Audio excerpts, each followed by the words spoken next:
Satu orang anak muda yang Nabi puji 800 tahun sebelum dia lahir. Nama dia Sultan Muhammad bin Murad bin Bayazid.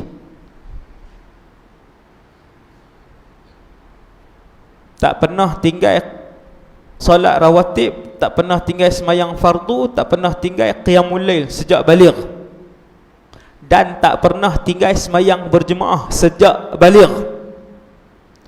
Nabi puji dia ni 800 tahun sebelum dia lahir. Tuan-tuan tahu tak cerita ni? Hak ni tajuk ceramah lain sejam setengah. Kalau ringkas cerita Sultan Fatih, Nabi puji dia 800 tahun sebelum dia lahir. Subhanallah. Apa dia? Nabi kata ada sebuah kota namanya Konstantiniyah. Hari ini nama dia Istanbul. Dulu waktu Nabi hidup, kota ni siapa tak boleh sentuh, termasuk orang Islam. Zaman Sayyidina Umar kalahkan Rom dan Parsi, dua kerajaan terkuat dunia. Tapi kerajaan Konstantiniyah tak ada orang Islam boleh sentuh. Dia punya tembok dia tuan-tuan, selapis, dua lapis, tiga lapis. Satu lapis tembok dia 10 meter. Ni berapa meter ni dinding tuan-tuan? Meter apa? Setengah meter pun tak ada. Tu dinding tu setengah meter pun tak ada, teratur ya. 10 meter. Nabi kata, Nabi sebut dalam satu hadis pasal remaja ni, budak lelaki ni yang pernah memegang kerajaan ayah dia ketika berumur 12 tahun. Dia pangku 2 tahun, dia pangku, atau 3 tahun, 13, 14 kan, 2 atau 3 tahun dia pangku budak ni. Nabi sebut waktu Nabi hidup, Nabi kata kota Konstantiniyah itu akan ditawan satu hari. Dia akan ditawan oleh pasukan Islam.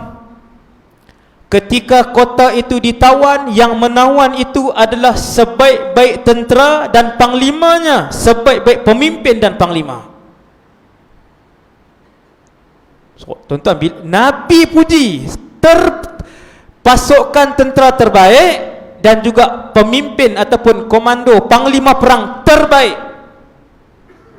Bila Nabi sebut 800 tahun sebelum peristiwa itu, bila Nabi sebut terbaik macam tu, sahabat-sahabat puluh nak usaha tak? Usaha.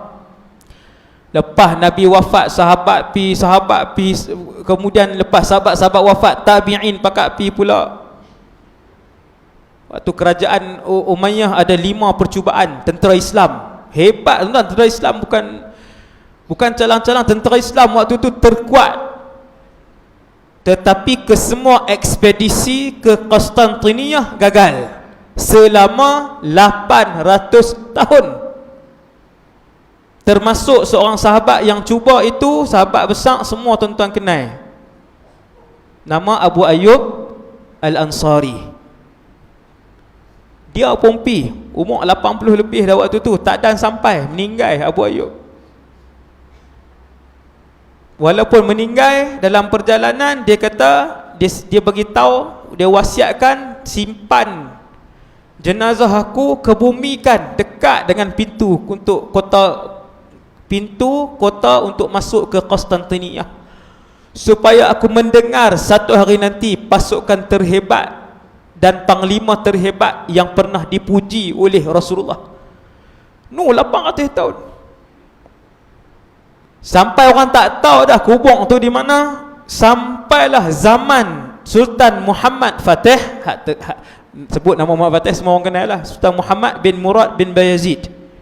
Sampailah dia waktu tu jadi panglima tentera, dia mimpi satu tempat, dia kata di sini kubur Abu Ayyub Al-Ansari. Korek ada. Nampak kaki sajalah. Lepas nampak kaki, kemudian hari ini tempat tu dibuat masjid lah. Dalam tu ada jenazah Abu Ayyub Al-Ansari. Dahsyat tuan-tuan. Nak jadi satu orang budak yang Nabi puji 800 tahun yang lalu. Tuan-tuan kena tengok dia punya kisah kehidupan dia, sejak bila dia menghafal Quran, umur berapa dia hafal Quran. Dikatakan umur 8 tahun sudah selesai. Kemudian Sultan Murad, waktu tu sultan tertinggi itu, dia pilih beberapa orang ulama terhebat pada zaman itu. Syekh Mullah Al-Qurani dengan Syekh Syamsuddin Al-Wali. Dia pilih ulama yang paling hebat, yang alim dan wara'. Pilih, panggil ulama ni, latih anak dia. Membesarlah budak ni dengan ilmu agama dan Quran. Kemudian baru diserahkan ilmu-ilmu ni, ketenteraan, geografi, fizik. Ni ilmu-ilmu ni, sains, matematik. Baru serap dengan ilmu-ilmu ni, kemudian diberikan tanggungjawab untuk memangku jawatan panglima ataupun presiden negara ketika berusia 12 sampai umur 14. Umur 12 jadi ketua kelas pun selera. Kita jadi ketua kelas. Dengan ketua kelas duk baling pemadam, duk main straw tu sekali dengan ketua kelas. Umur 12 Sultan Muhammad Fatih memangku jawatan presiden 3 tahun, membuat keputusan. Ketika balik, ketika jadi menggantikan ayah dia yang meninggal, jadi presiden umat Islam ketika tu, waktu umur 22, ketika itu dia berkata, sejak balik aku tidak pernah meninggalkan solat secara berjemaah, aku tidak pernah meninggalkan qiyamul lail, dan aku tidak pernah meninggalkan solat sunat rawatib sejak balik. Baru bawa pasukan tentera yang sama soleh macam tu juga, berapa puluh ribu, sampai di depan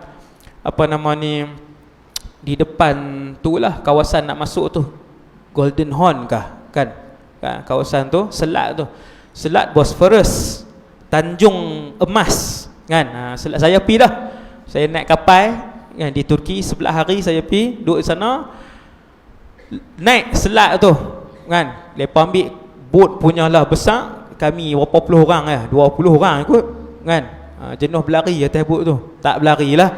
Tapi bila naik atas selat tu, lepas tunjuklah inilah selat yang dilalui. Lepas tu masuk ke Tanjung tu, dia sempit. Dekat Tanjung tu lah kerajaan Konstantinopel. Dia letak rantai besi, rantai gergasi. Mana-mana kapal nak lalu, dia angkat rantai tu, kapal terbelah dua. Kat tengah tu dia akan belah. Rantai besi tu bukan disekat saja, dia rentap naik kapal, rantai gergasi tu terbelah. 800 tahun tak ada siapa boleh pergi masuk. Bila Sultan Muhammad Fatih dia bawa armada tentera dia, orang-orang soleh, tentera-tentera soleh, bukan tentera hak tak semayang ni. Kita hak tak semayang pun melambak, bukan tak semayang sahaja.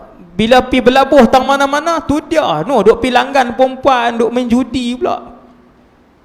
Sebahagian tentera sebahagian langsung tak boleh lah tuan-tuan hak tu. Yang tu lagi balik awal, dia kena semua soleh kan. Bila tak boleh masuk, selepas berapa puluh hari dah apa semua, satu jalan je saya tengok bukit tersebut. Bila tak boleh nak masuk ke lorong sempit tu, nak masuk pi ke Tanjung Emas tu, Tanjung Emas, Golden Horn, apa maksud dia kan, masuk tak boleh masuk ke situ. Sini ada bukit, kena naik bukit. Maka dia pun semayang, minta petunjuk daripada Allah. Sultan soleh ni, wali, ulama, pemimpin dia ni Sultan Muhammad Fatih ni, solat, minta petunjuk, dapat petunjuk, naik bukit hak tinggi tu, buat naik kapal. Maka dalam malam tu lah, berapa puluh ribu tentera Sultan Fatih tu buat naik kapal. Saya tengoklah bukit tu, memanglah bukan tinggi Gunung Jerai, temurung sangat kan. Tinggi duk cerita kata naik tinggi Gunung Jerai tu, naik pusing. Taklah tinggi sangat, tapi bukit lah juga tuan kan. Bukit, buat naik kapal, potong pokok, batang-batang tu buat laluan, heret naik kan, akhirat nak turun pi masuk dalam tu, lepaslah apa rantai gergasi tu, duduk dalam tu, duduk pula berapa puluh hari di depan pintu gerbang hak tebal-tebal tadi ni. Beritahu tuan-tuan, anak soleh yang hebat, satu, mesti dipersiapkan dengan ilmu agama dan juga iman, baru dia boleh jadi seperti seorang pemuda yang dipuji oleh Rasulullah SAW 800 tahun sebelum beliau dilahirkan. Punya dahsyat.